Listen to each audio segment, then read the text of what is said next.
Hello, everybody. Welcome to today's webinar, Developing Mobile Apps that Utilize Cloud Web Services with Kent Mitchell.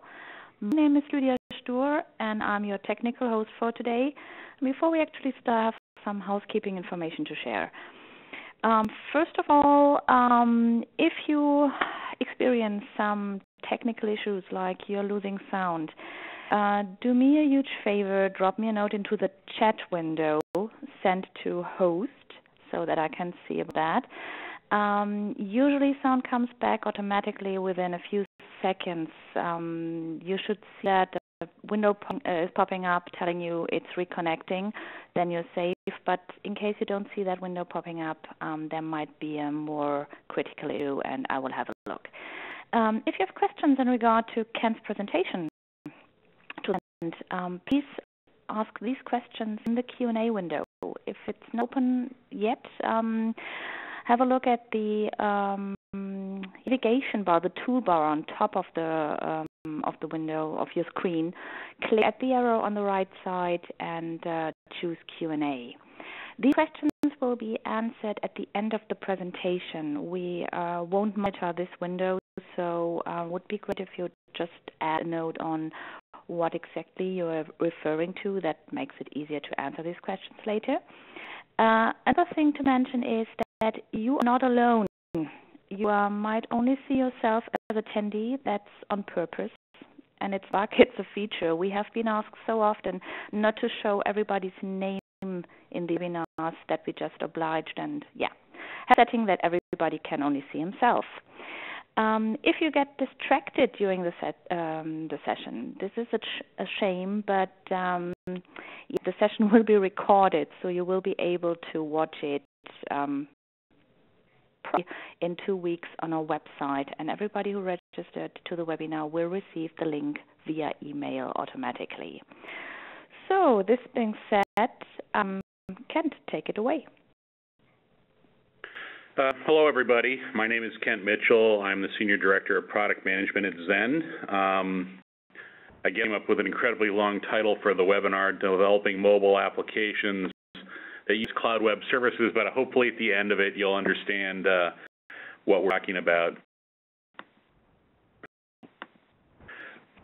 Quickly go a little bit over what's going on in the PHP market for people. Some people may not be aware of what's going on in the PHP space.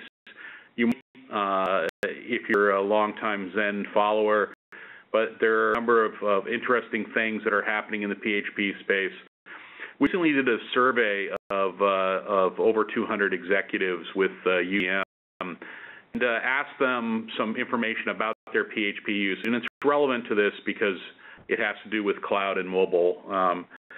Asked them why they use PHP, and the thing that was the most common one was speed of development. So people are really worried about how quick they can develop applications, and working with the cloud was also an important reason for people. And I think that the speed of development has a tie-in to mobile. When you think about mobile apps today, if you have an iPhone, almost a day doesn't go by where one or another of the applications on your iPhone doesn't get updated. Maybe it happens every couple of days. Same thing's true of Android. People just expect more rapid development when they're developing mobile applications and they're providing these kind of services. The second thing that was interesting is we asked them to compare their use of PHP to other languages that they use, because almost no one uses PHP exclusively in some of these larger companies.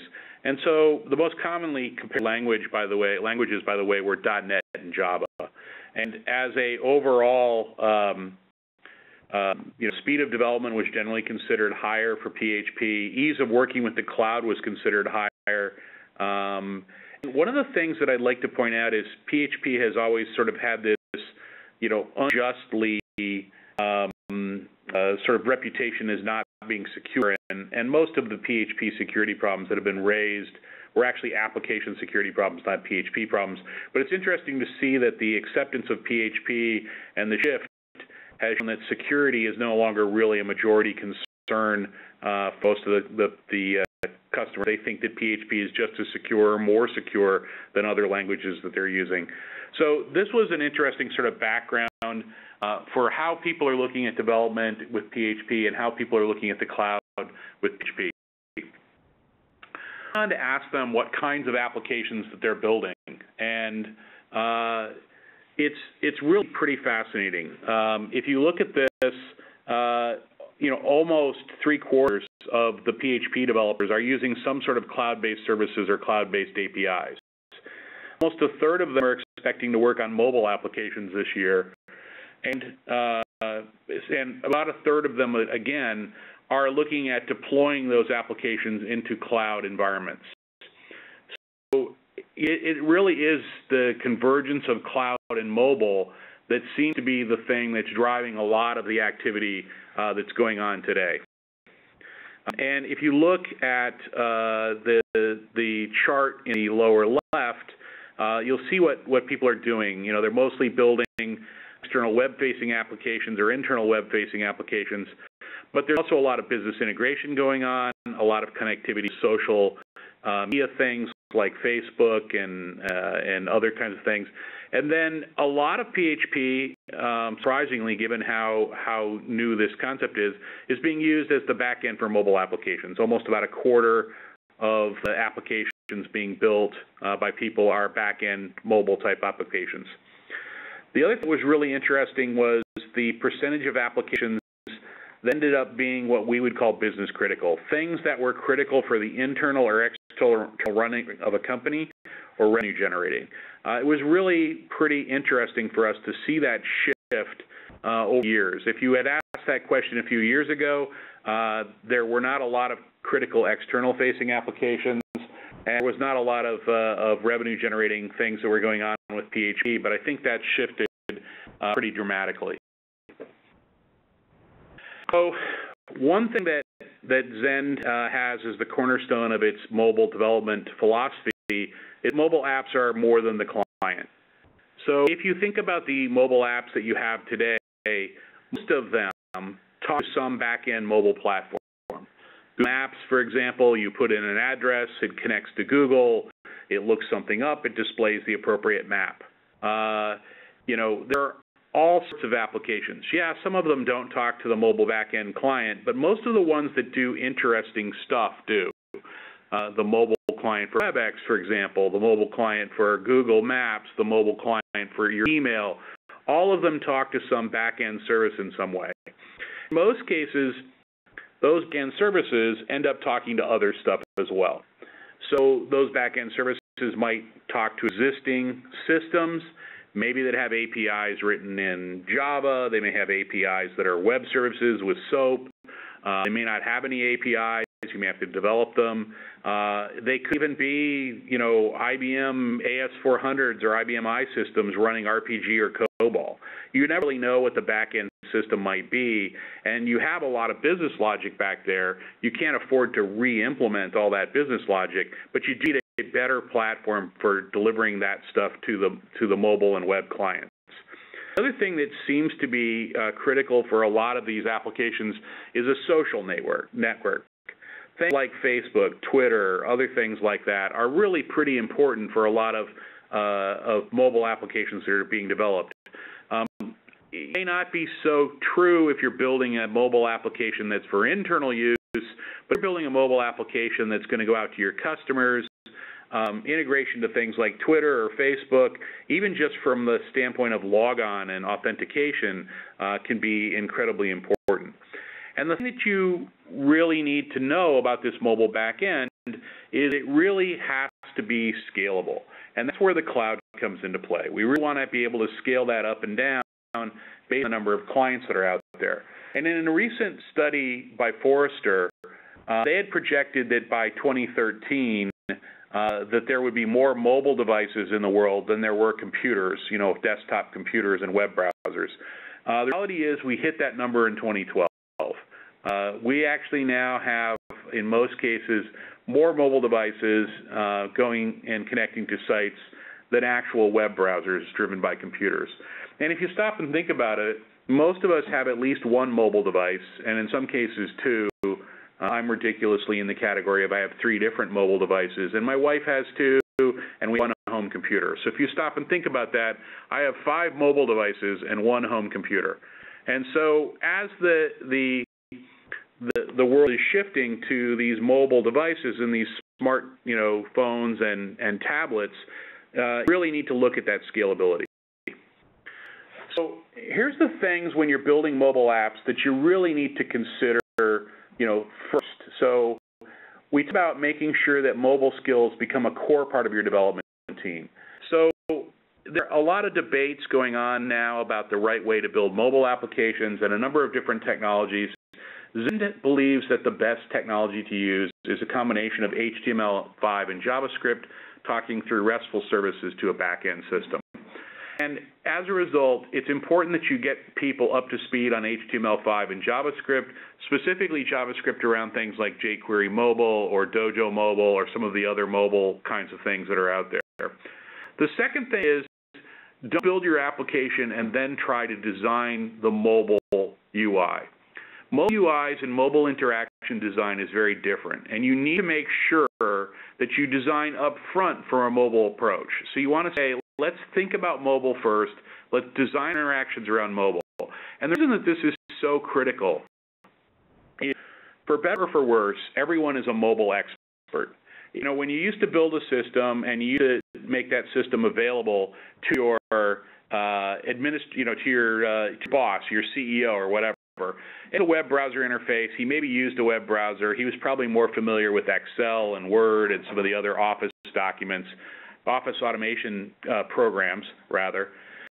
But nowadays, everybody has a mobile phone, and everybody knows how mobile interaction is supposed to work, and everybody knows what a good application is versus a bad application. And if you try to graft a mobile application on at the end, you'll find that your interaction is clunky. That's why you have to take this mobile-first approach. The second key thing that you need to focus on is API-centric architecture. You need to move from displaying HTML pages to people to a set of REST JSON-based services. JSON-based services allow you to scale very quickly. They allow the back-end server to focus on the functionality. They allow your front-end UI design on your mobile device to actually communicate directly with the server in an efficient way. And then what you do is you focus on the server side for personalizing the content. So, for example, maybe it goes out to Facebook and pulls information related to this person's Facebook activity in order to present them the right offers. Or maybe it goes out to your existing back-end system and pulls this customer's credit rating so it can understand whether it should allow him to place this order or not. So the business logic sits in the server in the cloud, and it aggregates these multiple systems. And if you are going to build a web browser-based interface for it, when you have a set of REST JSON services, you can build your web browser interface also using HTML5 and calling these JavaScript, use JavaScript to call these REST services, and you can get a really interactive, nice HTML interface on top of your mobile device. And last but not least, and I talked about this a little bit earlier, mobile development drives agile processes. It's just that mobile apps are inherently more agile. People expect updates more frequently. They don't want to wait. It can't take 6 months to rev your mobile app. When something goes wrong, you need to be able to roll it quickly. And you have to basically be able to automate the process of handing these new code releases off from development to production. You have to handle things like back-end services that will scale up and scale down based on what's going on in your system. So it really is important to think about agile and think about agile processes. Now, I'm not talking about, having to go crazy here. You don't have to do pair programming or maybe some of the other things you've heard of if you don't like them. If you like them and they work for you, great. But really just think about how can I be more agile in general? How can I rev things faster and quicker? When you're thinking about this, again, you've got to pick a mobile solution. You want to think about agility and scalability. That's a key thing. As I said, all these devices. Dynamic languages like PHP really do enable teams to code faster, and that allows you to basically rev things quicker. It allows you to, deliver what you need when people need it. Again, you need something to let you automate the release management.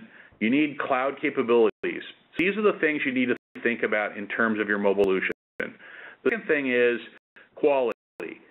It expects the mobile apps to actually be higher quality. There's much less tolerance within the community. So you have to do things like make sure that the development teams actually have visibility into the production issues so they can resolve problems quickly. You build for fault tolerance. Let's say mistakes are going to happen. Developers are going to make programming mistakes. You'll have design problems, whatever it is. You need to make sure that when something fails, the system adapts. Excuse me. And the last thing is integration and interoperability.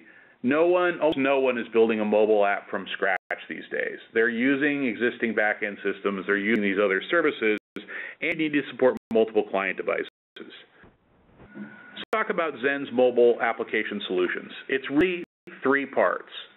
The first part is Zen Server. So Zen Server is Zen's PHP application server. It's based PHP. Obviously, PHP has proven scalability. Zen Server adds monitoring and diagnostics, so when things do go wrong, you know about it, first of all. And second of all, you've got detailed diagnostics, so you can hand information to your developers. You can show them what's going on. You can show them where the failure happened, and they can diagnose problems more quickly. It's fully integrated with most cloud platforms. We have partnerships with Amazon, IBM, VMware, Rackspace, RightScale, a number of different companies, and we have already built integration to these cloud platforms. So you don't have to reinvent the wheel. You can come to Zen. We have a solution that will probably run in the cloud that you want. We also support transparent high availability. So if you write your application and you take advantage of the standard features of PHP, Zen Server will make sure that that transparently scales to a large number of servers and transparently handles failures of individual servers. The second part of this, it's a bit of PHP code. It's on top of Zen Framework, and it's called the Zen Server Gateway. And what it does is create a very simple way for developers to build REST or RPC-based services.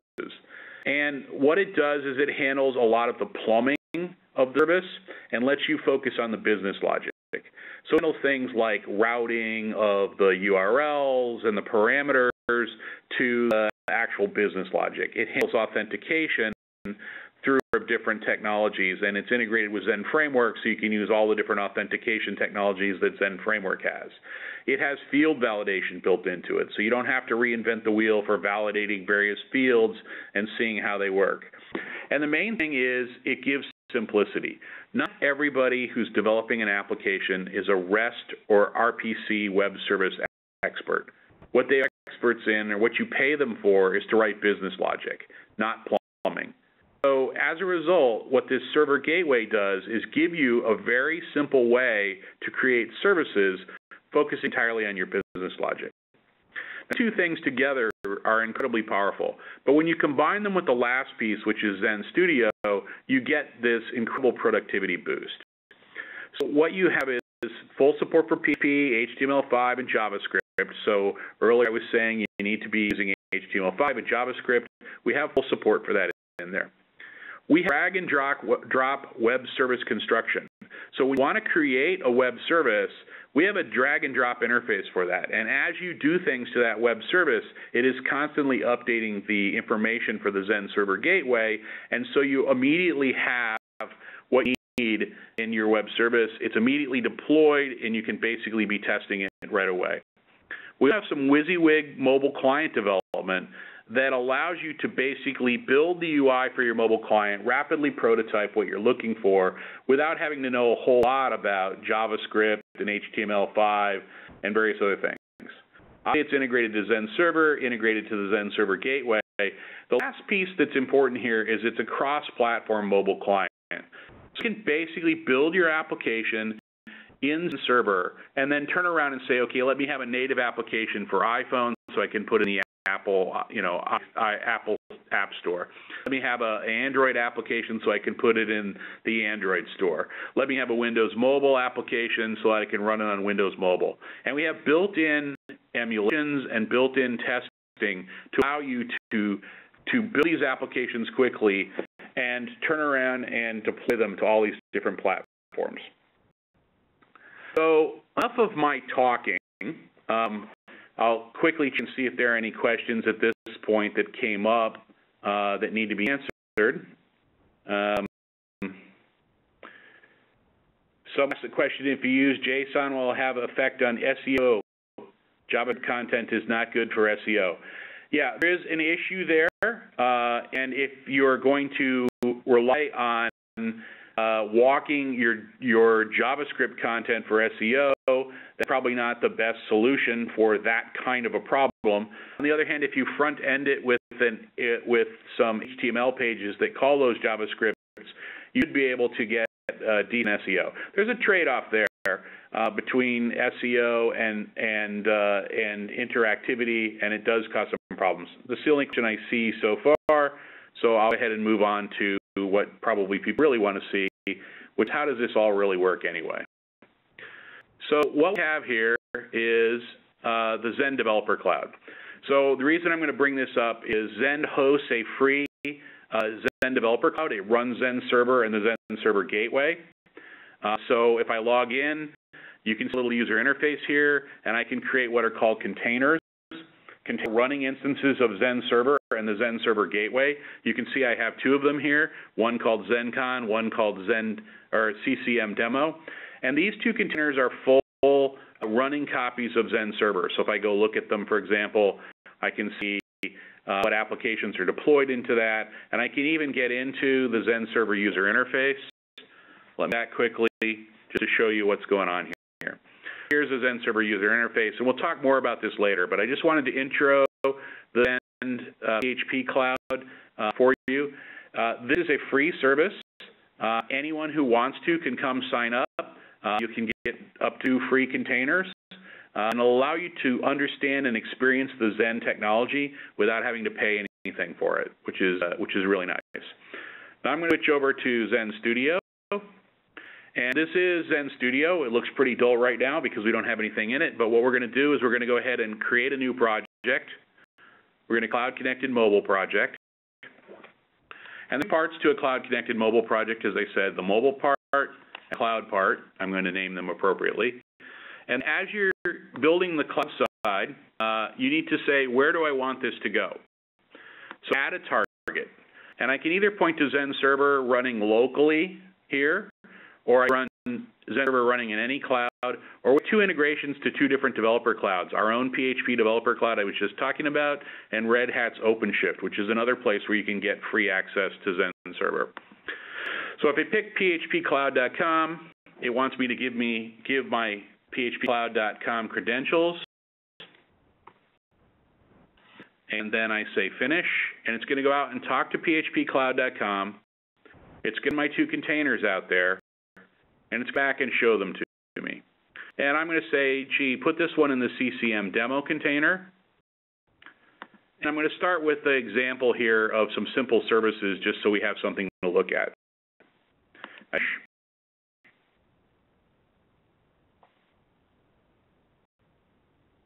Building the mobile applications for me. And here we are ready to go. So we look at a couple things here and show you what's going on. We have two projects, as I said, a mobile project and the cloud side project. The side project has a bunch of code in it already, and the mobile project has an app that's running. Let me go ahead and make some of these windows a little different in size. Really need that to be that big.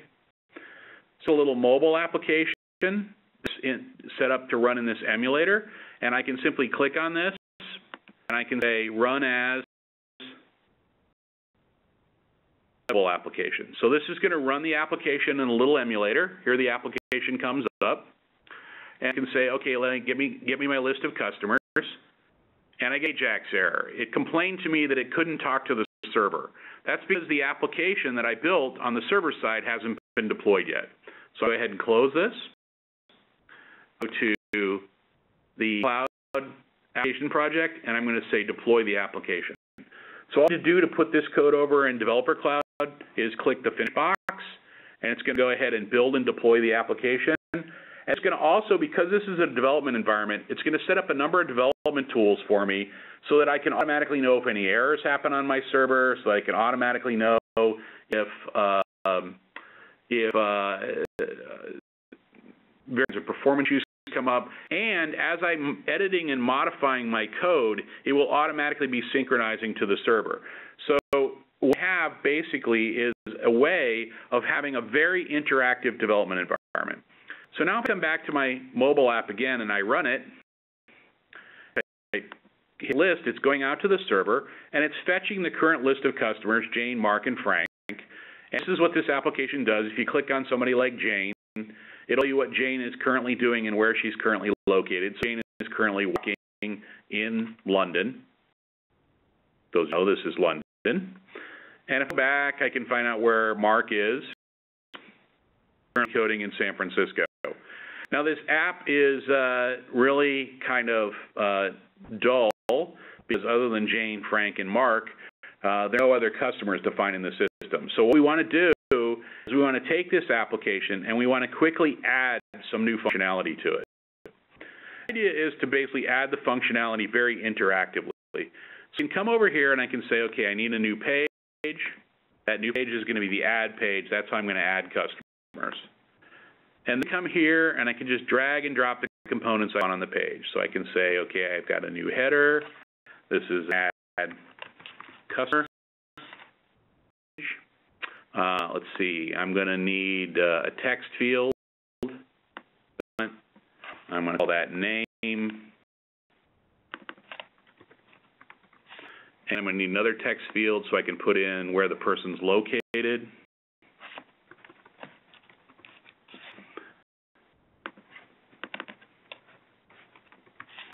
Okay, let's see. We're going to need a button to get back to the original page. So I'm going to call that one back.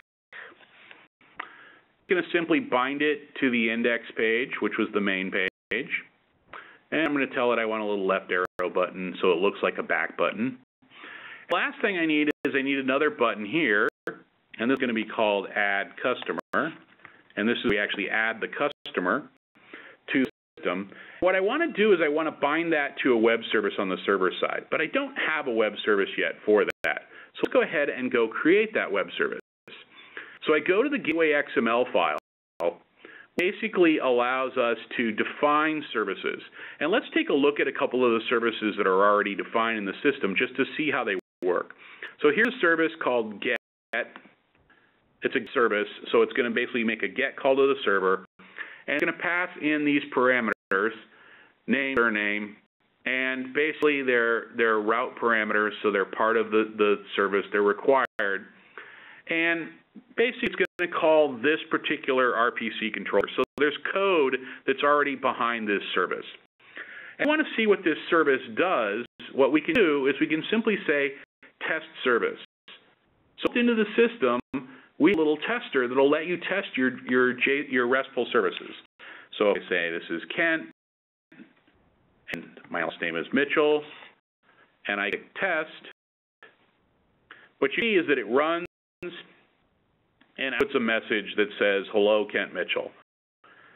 That's not the most exciting service in the world, but let's get one that's a little bit more interesting. So, for example, is a RESTful web service. So if we look at this one, it has a number of parameters that get passed in, and a RESTful service. So it takes /customer/ID, and then potentially several of these other parameters. And this is the class that it's going to call. And if I click on this, it bring up the class. And you see that this is a RESTful controller. So it extends abstract RESTful controller from the Zen Server Gateway. And what we've got is a number of operations in here called getList. This is get. These are gate. And this is the typical structure of a RESTful service. So various RESTful operations, post, put, get, delete, call these various functions. And in essence, you can see that there's really no plumbing here for the RESTful service. What you have is just the business logic of what your service needs to look like. And this is where the simplicity comes in of using RESTful services and using the drag and drop interface. So if we come back here, for the purposes of demonstration, let's go ahead and drag and drop a new RPC service. So I drag in, and I'm going to call it add. So this URL I want, so it's going to basically say, whatever my base URL is for my application, /add. It's going to be a post service, because I'm going to send it data, and some parameters. So let's add a body parameter. Call this one name. And then I'm going to add a second parameter. This one loc. And it says here's where I'm going to put the code for your system. And I'll say, okay, that looks good to me. That's fantastic. So I'll say okay. And what it did was that it went ahead and it automatically generated the method I need for my business logic and gave me a place to basically start doing my code. And what you can see is that it's gone ahead and written the logic to already pull out the body parameters name and loc, because I told it had 2 parameters, and it needs to return an array. So what I need to do is I need to write my business logic here to actually, add the user to the database. So I know how my classes work and I know what my business logic is, so I'll go ahead and do that. So what I'm going to do is I'm going to define a variable called, oops, let's delete some of this stuff here. I'm going to define a variable called customer record, which is a new customer repository. And then I'm going to basically say, okay, I need to call the add method, and let's see, to use name and loc.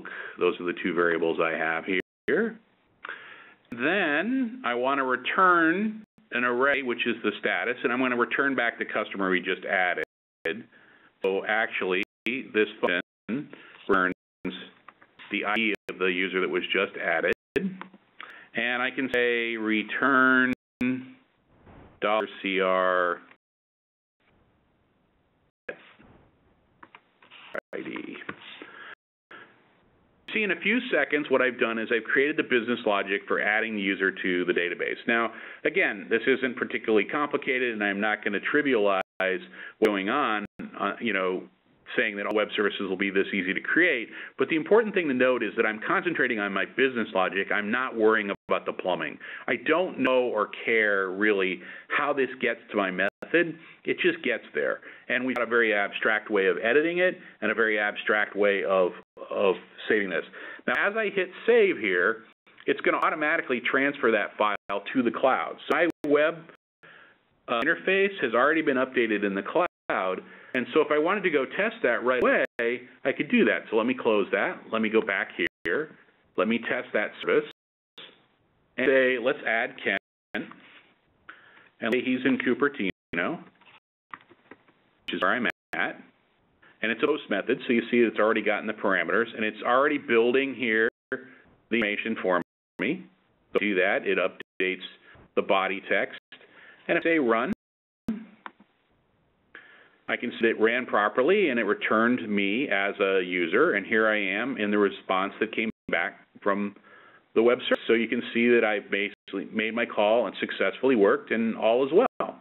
So now let's go back to our mobile application one more time and make that add button call that service.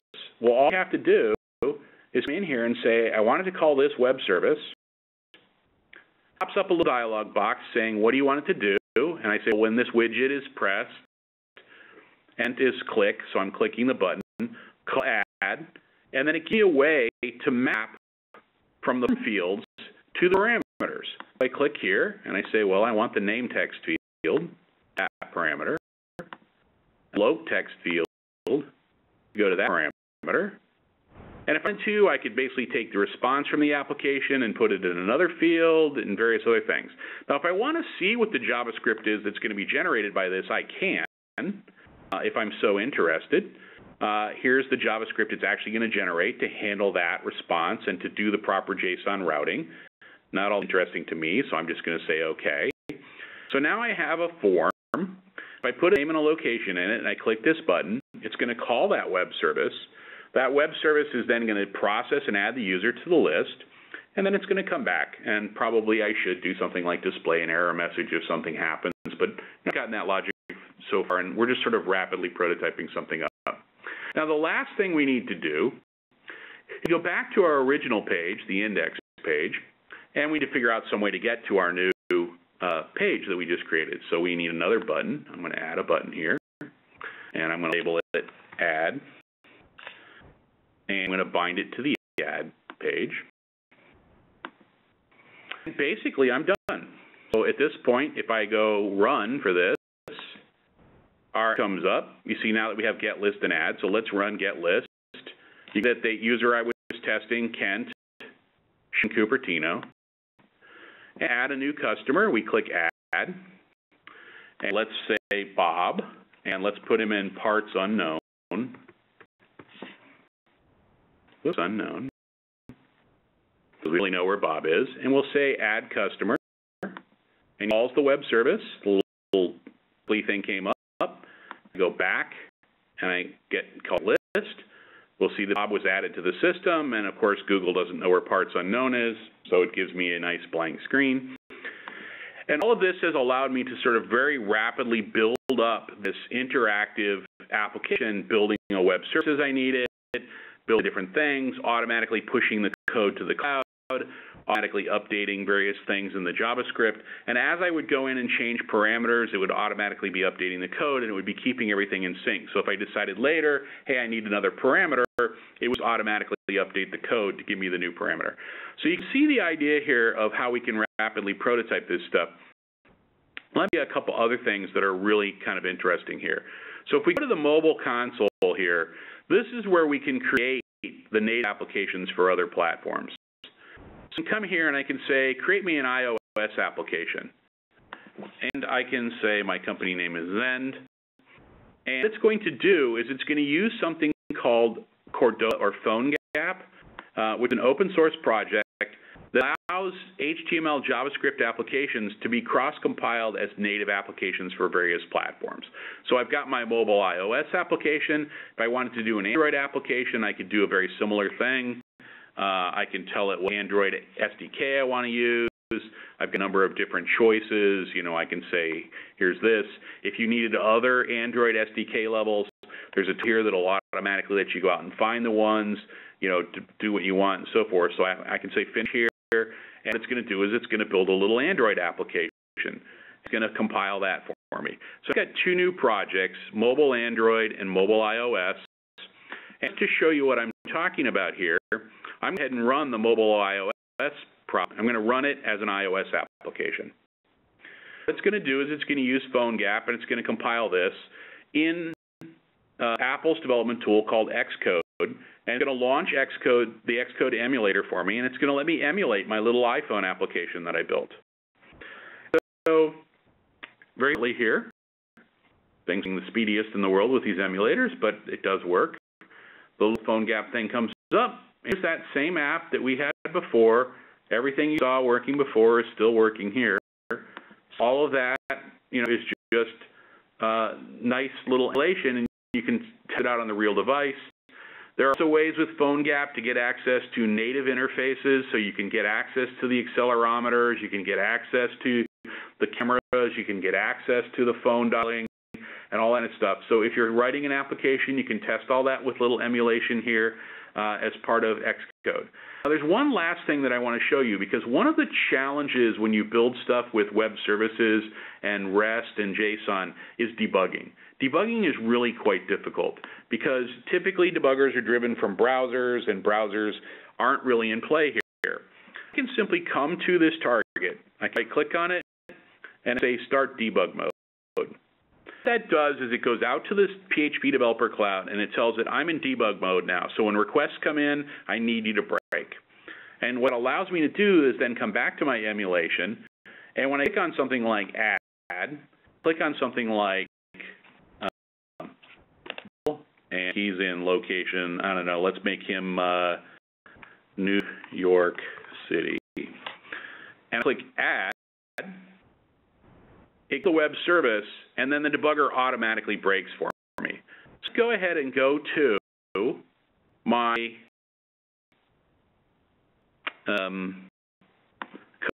just want to get there real quick. Let me change the display back for a second. Go ahead and go to my add function, the handler method, a breakpoint like right here. So we'll put a breakpoint right here, and we go. And our breakpoint here shortly. Something wrong. Okay, something wrong. Let's go back to the debugger and see where we're at. Breakpoint, sorry. And so we can basically, now that we're at a breakpoint, we can step over some of these methods and we can see what values are coming in. So we can see that it's Bill and that it's in New York City. And so we're trying to debug something that was going on in our system that wasn't working right. We were able to do that kind of operation and find out exactly what's going on in our system. So we can see that it added successfully and so forth. So the idea is that very, very quickly you can set it up for debugging. And now if I go back to my emulator, you can see the emulator is now back. And I didn't spell New York City right, so my guess is it doesn't have any idea where Bob is because I spelled it New York City. My bad. But you get the idea. The same kind of thing works if you're using the Android emulator. In fact, the same kind of thing works if you're actually using a real device. So if I were to load this into a real iPhone and I wanted to debug it, I could do that. I could load it into a real iPhone. I could go back. I could basically turn debug mode, and I could start debugging to my heart's content. I'm going to debug mode now because I invariably forget, and then later on it will do something when I expect it to. But may come back here, and again, I could do the same thing. I could start here, and I could say run as an Android application, and it would launch the Android emulator here. I can build it, deploy an application into the store, into the Android store. So what you're seeing here is a really nice integration where we drag and drop the services in. We can bind them very, very quickly to buttons and fields in the GUI, and we can pretty quickly build up a mobile application. Now, I want to go back to PHP Cloud for a moment, and I will go into the container that we generated, CCM demo. I want to go look at the information for this.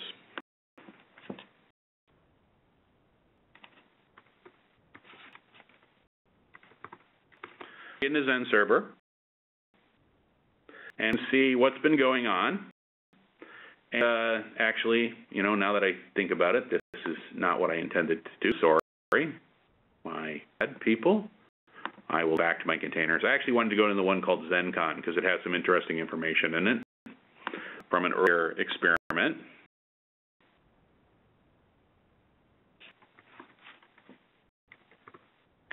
So if there had been problems that had happened in the code, what would happen is Zen server would automatically track those problems. So something happens like an exception, you get very detailed information about what happened during that exception. What was the URL that was passed? What was where did it happen? What was source file? What was the problem? You get even more details. You can come in here and look at things like statement conducted. What were the variables that were passed in? What were the server variables? What were the route details? Various other things, even a backtrace of where the problem happened. And you take these events, export them to Zen Studio. You can run again. You can debug them. So there's ways to replay and handle these kinds of problems. And just to show what I'm talking about, I can actually make something happen, I think.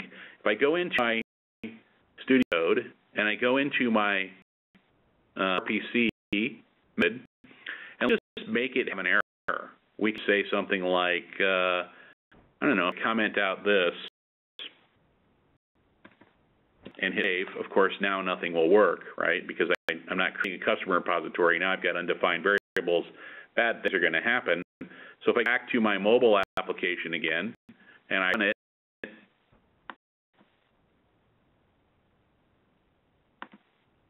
and click Add, Doesn't really matter what I put in because it's going to fail. Error. I mean, it's going to blow up.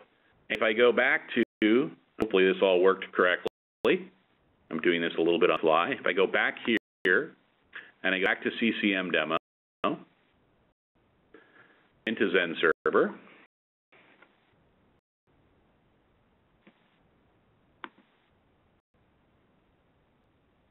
have this PHP error.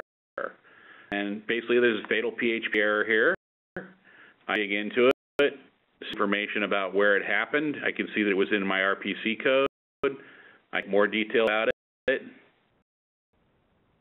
I know exactly where it happened. I can see what the request variables were that were passed in, so I can see all the information that was passed in, any server variables, any error data, etc. And there's even a function called code trace, which actually show me a detailed code flow of the entire program from the point of the response to the point of the return, and you got basically all sorts of data. Now this whole environment is also multi-server. In this case, we're on Developer Cloud and there's only one server, but you can see as an administration, I can see the number of servers, and if there were multiple servers running here, the server would take care of how many servers are running transparently. So we scale up and scale down based on load by integrating to the various cloud providers like Amazon and automatically handle any load that comes into your system. So what you've got is a very interactive way of developing the applications with an environment that will automatically trap any errors that happen and give you very, very detailed diagnostic problems or diagnostic capabilities. So if I come back here again, and fix that code, of course, everything will start to run again, but there's no real reason to fix it at this moment. So that's sort of the gist of the demo. It shows you what I'm talking about how you're building cloud mobile applications and building the cloud side, but also building the mobile side and connecting the two together in a very quick and rapid fashion. So what I'm going to do is I'm going to pop over to the Q&A panel and see if there are any questions. One person said, I feel it's slow deploying. Is it right? I'm not sure what you mean by slow deploying. Maybe if you can elaborate a little bit, I will answer the question. Asked about a barcode scanner integration with Zen Studio. I'm not sure, again, Rick, what you're talking about. So maybe give me a little bit more detail. You're talking about as another kind of client would be a barcode scanner as opposed to an Android device or a Windows phone, or what specifically are you asking about? So I can't answer both questions because I'm not really sure exactly what the question is. So hopefully you can elaborate a little bit more. Any other questions from anybody? Okay, talking about the ability to scan a barcode from the device. There are, I know of at least one library that will run the JavaScript library on the iPhone, and it reads scans from like the iPhone camera and process them as a back-end kind of service. It'll pass the information to a back-end. So I know of at least one JavaScript library, Rick, that would allow you to sort of implement that. I have a lot of experience with it, but I know there's a number of things out there, both paid and free, that probably let you do what you're talking about. I'm sorry I don't have a better answer than that, but that's how you generally would do it, would be to use the camera as a native device, which you do have access to, and then use it to call a back-end service that would do something with the barcode. So now deploying to the iOS mobile, that's where somebody was saying it was slow. I think it was a little slow the first time I did it because it was still compiling everything. I think if I did it a second time, it might actually be quite a bit faster. But basically what's going on there is it's building the application, and you can see it's quite a bit faster this time. It's building the application, and then it's launching Xcode, and it's loading the Xcode emulator for iOS. And you can see it was a little slow the first time because it had to build the entire application, and it was launching Xcode from scratch. and it was up, and it took a little while. But you can see as a second time through is it was quite a bit quicker. So I hope that answers your question, Khalid. It really is an artifact of somewhat of the first time I run it. For example, the first time I run Android, it'll be quite slow as well because it'll have to build everything in Java for the Android and then launch the Android emulator. And I'll be blunt, Android's a little slower than iPhone for me because I'm on a Mac, so the iPhone emulator works pretty good over here. But that gives you an idea. So I hope I answered your question. Any other questions from anybody?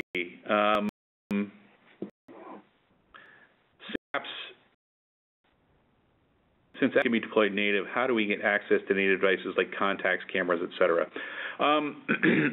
So there is a way in PhoneGap. So the question was, since the apps are built native, how do you get access to the devices like the camera, the contacts, etc.? There are APIs for that. I'm going to say I'm frankly not an expert in it, but let me show you how you might get some good working examples. When building a cloud-connected mobile project, and I'll just walk through this process here, just so you can see what's going on. There's a native APIs example in here. And if you select this template, it'll show you how to use the native APIs to access things that are in the device itself. So there's a good working example here. So hopefully that would give you a good starting point to diagnose that. And there's documentation within PhoneGap. It's essentially using PhoneGap to access those pieces of functionality. So there's a lot of documentation around PhoneGap that should tell you how to use that. There's another question. Are there any books or manuals for developing mobile applications in Zen Studio ZF? What reading will you recommend? Unfortunately, this stuff's pretty new, so there are a lot of books. There is some documentation in our online manuals that will help you get through some of the mechanics of it. It's a sort of an emerging area, and I would love to see someone write a book. And there has been some discussion about whether we would have someone write something, but so far there isn't any book that I'm aware of. There are a number of books about developing applications using PhoneGap, so that might be another place to start. Remember that under the covers, all this is really doing is HTML5 and JavaScript and PhoneGap. There's a question here about how to install the application by the customer. So there are a couple different, once you build the application, if you need to get it to your customers, you want to get the mobile application to your customers, you obviously control the server side. You can deploy that into your own cloud at whatever URL you want. How do you get the application to the customers? Well, that varies a little bit based on the platform you're on. But take the Apple example, because it's probably the longest and most complex. You would have to take your application, build it, and then submit it to Apple as an application you'd like to have put in the App Store. When that application is put in the App Store and available, then people could download it, and you could decide to charge for that application, if you charge for the back-end services, whatever it is that you're going to do with your application. But you do have to go through the Apple approval process, and you have to do a similar thing to do Android or Windows Phone app. Now, in the case of Android, it's actually a little bit more flexible on how you can install applications. And there are ways, if you're building your own internal use only applications, that you can make them available to your own internal people without having to go through the various stores. But it really is an artifact of how applications get to mobile devices, and you really sort of have to follow the rules set forth by that mobile provider. So I know it wasn't really a sort of direct answer to your question, but it's basically done however the stores allow it to be done. A couple more minutes for questions here. Was there any questions that I'm going to look at the chat for a second to see if there are any questions in the chat. The only question I see in the chat is whether the recording will be available later. Yes, we will actually make this application available with I think a couple weeks, it should be on the website. We'll send a link to everybody who attended or registered, and if you need to pass it on to your friends or buddies, feel free. Question here, can you use custom buttons, fields, etc. with Zen Studio? Right now it's a little limited to the components that we offer. There are actually quite a few components, and the components are fairly customizable. So when you say custom buttons, there's quite a bit you can do with a button. Going back and taking a look here for a second, you can do things like define the transition. You can give it its own icon. I think you can even give it an image. So there's a number of things you can do with buttons and a number of controls, and there are a lot of controls here.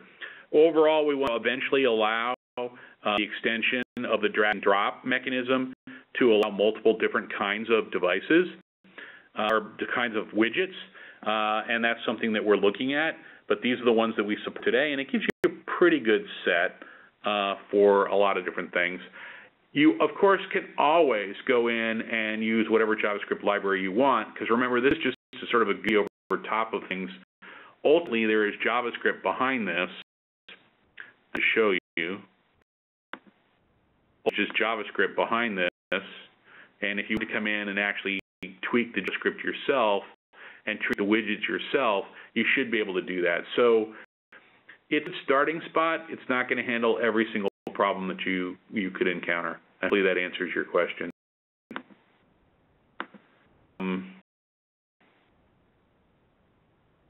Give last call. We only got a couple minutes left. Any other questions from anyone? I have a few questions in Sure. my Q&A that have been sent to the host. Okay. I'm actually sure if you already answered some of them, but let me just read them.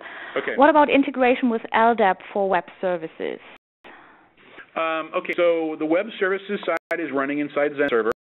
It's based on top of Zen Framework. Zen Framework has very, very good LDAP integration, so you can make your web service call LDAP. There's even a way, and I didn't show this, and that's my bad. There's a way here to add authentication. So if I grab authentication, drag and drop it over here, it basically add authentication to the system. And I can tie that to whatever authentication mechanism on the back end the server supports. So that's one thing that I didn't show. There's another thing I didn't show, which was validation. Here's where you can come in and actually, for the different parameters that are being passed into various services, you can add validation methods. So for example, if we wanted to validate the phone, we can add a validator, and we can say, okay, the validator is, the various kinds of validators that the framework supports. So Zen Framework out of the box supports various things. So if we wanted to do, various kinds of barcode validation, which doesn't make a whole lot of sense, but I'm hoping that if I get down in here somewhere, there's basically a phone number validation. And, well, actually, it's kind of hard to do, but you get the idea. So you could say things like it needs to be alphanumeric, it needs to be numeric. So we could say like, it needs to be greater than, less than, match sum, regex, whatever it is that you want to do. So the ideas of the validation as well. Some of that's built in. Any other questions, Lydia? Yeah, there's one more. Can the cloud application you built work with a standard Apache web server that is not Zen Server? Yes, it can. The PHP code is just PHP code. The Zen Server Gateway is a project that is going to be contributed to open source. Right now, the best solution would be to use Zen Server. It's really available, and there's a free edition version of it that you can get for free. So if you want to basically simplify your life, you can do that on the Zen Server free edition. But there's no reason why you technically need to have Zen Server. It would make your life a little easier. Other question? I would say, given the time, one more. Can I write first API in Zen Framework and next UI in HTML and JavaScript? There's nothing to stop you from writing the web service first in Zen Framework, and once you have a web service, you can bind it to the button just as if you had created it yourself. So it doesn't really matter which order you do things in. But one of the things that we do talk about is trying to make sure that we espouse an idea of design for your mobile UI first and your interaction first, because that often drives the APIs that you need. So that'll stop you from doing that. If you want to work that way, that's perfectly fine. I would suggest that you should think about the UI first, just because it will often drive what web services you need. But there's no impediment to doing it in any order you want. We're at the top of the end of our hour here. I want to thank everybody who attended. And if you have any follow-on questions, don't hesitate to reach out to your Zend representatives. They'll be glad to give you more detailed demos of Zend Server or anything else that you think is necessary. Thank you so much also from my side for joining us today. And thank you for the great presentation. And looking forward to see you all in one of our future webinars. Thank you. Bye-bye.